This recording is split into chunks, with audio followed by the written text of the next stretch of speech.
નમસ્કાર દર્શક મિત્રો, બીએન ન્યૂઝમાં આપનું સ્વાગત છે. આપ નિહાળી રહ્યા છો બીએન ન્યૂઝ. સાવરકુંડલા અમરેલી. સાવરકુંડલા શહેરમાં છેતરપિંડીનો મોટો કૌભાંડ સામે આવ્યું.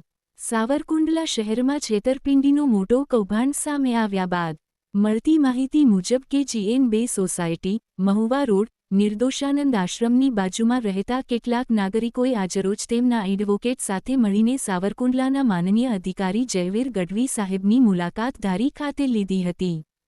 ફરિયાદીઓએ પોતાની આપવીતી વર્ણવતા જણાવ્યું હતું કે કેટલાક તહોમતદારોએ ગેરકાયદેસર રીતે પ્લોટિંગ કરી મકાનોનું નિર્માણ કર્યું હતું. ત્યારબાદ આ મકાનો ફરિયાદીઓને વિશ્વાસમાં લઈ વેચવામાં આવ્યા હતા.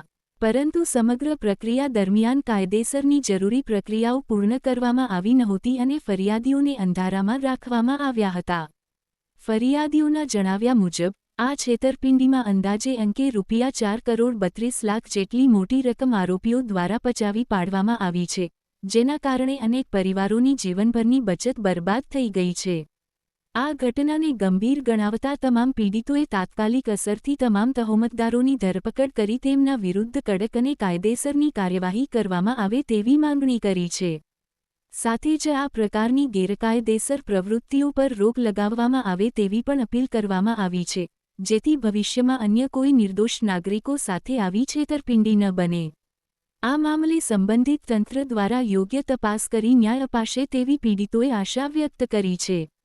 Reporter Sarfaraz Khokhar, BN news Amreli.